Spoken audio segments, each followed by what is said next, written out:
Greetings, fellow detectives. Wizard Kitten here, bringing you part 3 in our walkthrough for The Haunting of Castle Malloy, the 19th mystery in the Nancy Drew series. I'm excited to get back to recording this walkthrough because I took a little break from it and just doing walkthroughs in general to start working on my Sims Let's Plays that feature the Nancy Drew characters. So if you would like to check those out, those are on the channel as well. Been having a lot of fun with those.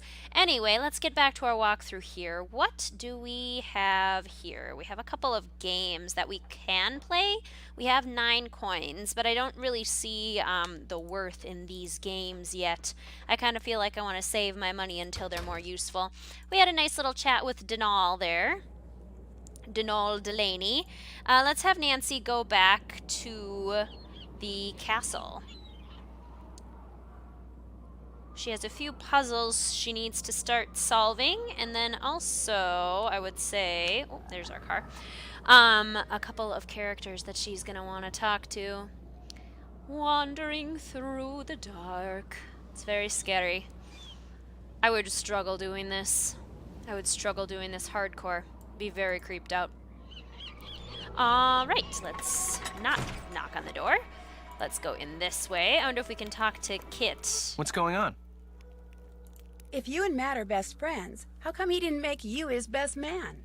Matt felt like it would be a good move for him politically if he asked this guy he knows from work, Alan Payne, to be his best man, and I said fine, don't worry about it. No big deal. You kind of sound like it's a big deal. Have you ever been up in the tower? You saw the stairs, or what's left of them. There's no way to get up there. I could have sworn I saw lights coming from it. Perhaps it was the good people come a-calling on their good friend Denal. Or maybe it was just reflected moonlight or something. So if you're thinking Matt's up there, forget it. Ain't no way. I'll see you later, okay? See ya. But the other option was that he's good at rock climbing. I can't just go snooping around, not with Kit right there. That sounds like a good theory to me, to be perfectly honest. Now, if we go over to Madame Isabel here, we can put 3 coins in and tell her, I would like a fortune. I would like a fortune. Madame Isabel, again, very similar to the automaton Betty in Curse of Blackmore Manor. And when you do that, you get one of these little weights, which we were missing. And you also get a fortune. To shorten the road. To shorten the road. Does that mean, like, work is easier with 2 people rather than just 1? Probably. Something along those lines. Okay, let's go give an update to Kyler. We have finished the programs. We did do the painting for those, so we can let her know that. Did you finish the programs? Yep. But I noticed that they say the best man is someone named Alan Payne. If Kit is Matt's best friend, why isn't Kit the best man? Matt said that's the way Kit wanted it. He got here early too. But when Matt vanished, Alan was certain that Matt was playing a joke and refused to be the butt of it. So he went back to London, saying he'll reappear only when Matt does and not a moment before. You know, perhaps you should give Alan a call. 0044-020-7946-0481. He may have seen something while he was here that could help you find Matt. You'll have to use the phone down the road at the inn, however. My cell phone gets absolutely no reception here. I'll catch you later. Good luck. Plus, it would be too easy to let us use your cell phone, so we have to go all the way down. Well, we were just there, but I suppose let's go back and make some phone calls. I was kind of thinking about that while we were standing outside of the inn, but let's go do it now just for, just for fun. Well, now we do know about Alan, so we wouldn't have been able to make that call before. It's a little weird that he didn't ask his best friend to be his best man. Even for, like, political reasons. That still seems a little bit shady. I don't know. A little bit of drama at the Malloy wedding, perhaps. Little bit of drama. Doo-doo-doo. I love the music. But it's so much quieter outside than it is inside. And the noises kind of sound like Danger by Design. Not Danger by Design, Danger on Deception Island. What am I thinking? Danger by Design. Let's see. This sticker is familiar. We've seen this at on Nancy's suitcase, I believe. Or we will at least see it on her suitcase. Either way, the sticker is familiar. Okay, let's put in our calling card. We can also call Ned and Bess, but let's call Alan first, since he has valuable information. Hello? Yes, hi. My name is Nancy Drew. I'm calling from Castle Malloy. I'm Kyler Mallory's maid of honor. Yes, I remember that name. Has Matthew finally put an end to that ridiculous prank of his? No, I'm afraid he's still at it. But if you have a second, could I ask you some questions? It should be a minute or two before my ride gets here. What's on your mind? Did you see or hear anything strange while you were at Castle Malloy? If you mean, did I get the impression that the castle was haunted or enchanted or anything like that? No. Frankly, I was too distracted by the strange human goings-on to pay much attention to anything else. What do you mean? I mean, for 3 people who purport to be friends, it seemed to me they did an inordinate amount of fighting. For instance, the evening before Matt disappeared, he and Kit had a terrible row. I couldn't make out exactly what was being said, but they both sounded very angry. Furious, I dare say. In fact, the next time I saw Kit, he was sporting a black eye. And the next morning, Matt and Kyler had a go at each other. Nothing physical, mind you, and once again, I couldn't make out what was said, but I promise you, they were quite put out with each other. I was more than happy to bid the lot of them farewell, though I imagine I'll be returning to the castle before too long. Matt is bound to find his prank as tedious as everyone else does eventually. I must be off. Nancy, it was a pleasure venting to you. Hopefully before too long we shall meet in person. Cheers. Interesting. Lots of fighting going on, it seems. Who should we call? Ned or Bess? Let's call Ned first. I like Ned. Ned's so sweet. Hello? Hi, Ned, it's me. Hey, Nancy. How come you're not calling from your cell phone? Well, let's just say you were right about driving and using my cell phone. Sort of. You were in a car accident? Yeah, but you heard me hang up, so I wasn't really talking on the phone. I just had it in my hand. Even though I did wind up in a ditch. I'm fine, but the rental car and my cell phone are pretty much history. You drove into a ditch? Something that kind of looked like a woman and kind of didn't ran across the road right in front of me. I had to swerve to miss her, or it, or whatever. What do you mean it kinda looked like a woman? It had all this long, wild hair, and it was wearing something flowing, like a dress or a robe. But its face, it just didn't look human. Do you know what a banshee is? You think you saw a banshee? If I were Mr. Delaney, the castle's Irish caretaker, I'd think so, yeah. A banshee, as in the creature that supposedly wails before someone dies. Right. Well, technically it's a fairy, not a creature. Here we go again. You're in Ireland not 2 hours, and what happens? A mystery falls into my lap. A harmless mystery. Don't worry, Ned. You're fine. Right. Except for the fact that she drove into the ditch, but you know. Did I mention that Matt Simmons, the guy Kyler came here to marry, is missing? The groom is missing? She thinks he's just playing a practical joke. Wait a minute. You and Kyler are there by yourselves? No, Matt's best friend is here too. So's the caretaker, Mr. Delaney. This guy Matt thinks disappearing less than a week before his wedding is funny? I'm no expert on marriage or anything, but I don't think that's a good sign. Not typically. I found Matt's broken glasses in the fireplace of the room he was staying in. What would somebody's glasses be doing in a fireplace? They could have been knocked off his face and landed there. You think he was fighting with someone? That's a possibility. I didn't admit it to Kyler, but I'm getting worried. Relax.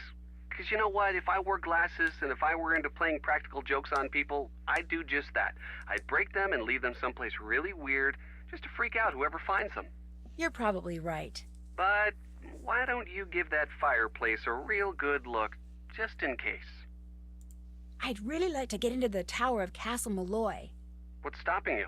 The lack of stairs, for one thing. There are no stairs? They were destroyed along with half the castle in a mysterious explosion during World War II. Apparently the guy who lived here then, Brendan Malloy, was some kind of mad scientist.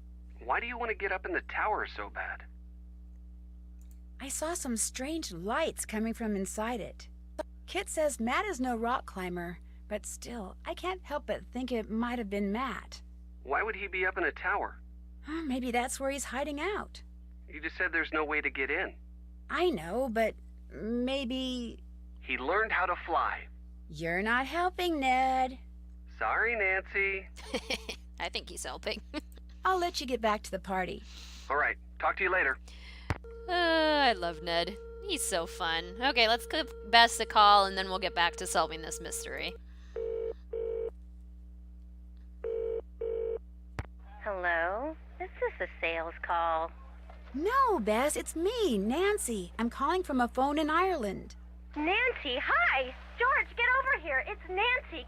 Hi, Nan. You'd better be having a great time there because you are missing an incredible time here. The Dunhills throw the best parties. You should see all the awesome pool toys they've got. And everywhere you look, some cute guy in swim trunks is standing over a barbecue grilling something. I'm in heaven. Sounds fabulous. Be sure to wish Kathy and Carrie a happy birthday for me. You know, one person I haven't seen is Ned. Yeah, me neither. He's there somewhere. I talked to him earlier. So, what's going on with you? Just as I got to the castle, something that may or may not have been a banshee ran across the road in front of me and made me drive into a ditch. You saw a banshee? That's bad luck, isn't it? Not if you see a banshee. If you hear one, it means someone's going to die. Wait a minute. Why was it running? Can't banshees fly? Bess, what I saw just looked like a banshee. I'm sure it really wasn't a banshee, although it did just kind of vanish. And when I talked to Kyler, I found out that her husband-to-be has vanished. What do you mean, vanished? Matt came to Ireland with Kyler and his best friend Kit, but now he's nowhere to be found. Kyler is convinced he's pulling a prank. A prank? Apparently, he's a pretty big practical joker. More like a pretty big moron. Incoming. Check it out. Oh my gosh. Guys? Hello? Bess? George? Anyone? Sorry, we were hopelessly distracted by a truly amazing set of washboard abs. Oh dear. Whoever ran out in front of my car dropped a handmade doll that looks like the missing groom. A handmade doll? That's kind of freaky. Dolls are freaky, period. Who around there would be making dolls? Kyler thinks I saw Matt, and the doll was just part of the practical joke he's playing. Let me see if I got this straight. The guy thinks disappearing less than a week before his wedding, causing cars to run off the road, and making creepy dolls is funny? Not exactly Bess Marvin marriage material, is he? According to Alan Payne, Matt's best man, there was a lot of arguing going on just before Matt disappeared. Matt was fighting with Kit, Kyler was fighting with Matt. Alan said he went back to London to wait for Matt to reappear because he couldn't stand all the constant squabbling. So all was not blissful in premaritalville, eh? Wait a minute. If Kit is Matt's best friend, why isn't he his best man? Good question. Unfortunately, the person most qualified to answer it has disappeared. Did I tell you that Kit Foley has a black eye? Why am I not surprised? I found a draft of the vows Kyler is planning to say at her wedding. Oh, custom-written vows are so sweet. Problem is, these vows have the words, "What am I doing? This is wrong," scrawled beneath them. That can't be good. How do you know she was talking about the wedding? Maybe she was just frustrated because she couldn't put her feelings into words. That's true. Did you ask her about them? What's the point? If she is having second thoughts about getting married, she probably won't admit it, seeing as she's failed to mention it before. That's true, too. Wait a minute.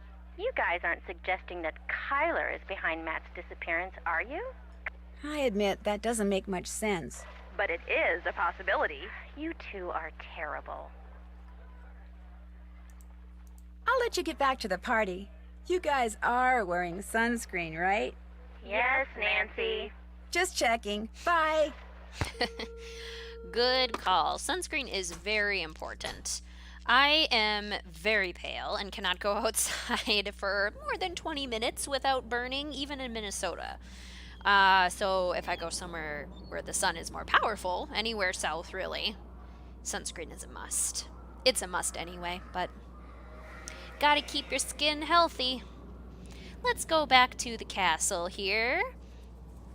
I'm thinking we maybe check in with Kyler, since Alan kind of shared some juicy gossip with us, and then maybe we try and solve some of the puzzles in the room that Matt was staying in, because there's a lot of puzzles in there, and we really don't know anything more about where Matt could be, so maybe we'll find a clue in there. You have a lead? When I called Alan Payne, he said that on the day Matt disappeared, you and Matt had a pretty big argument. I dare say Matt and I have argued about one thing or another every day since we met. That's just how we are together. Can you remember what you were arguing about? I haven't the foggiest idea. Apparently, you should ask Mr. Big Ears Payne. I'll let you get back to your reading. Good luck. Is it fun to argue every day in your relationship? That sounds a little exhausting. Just my opinion, but... Okay, let's look at the fireplace here. We found Matt's glasses, but there's not really anything, like, on the fireplace. Oh, is that a window?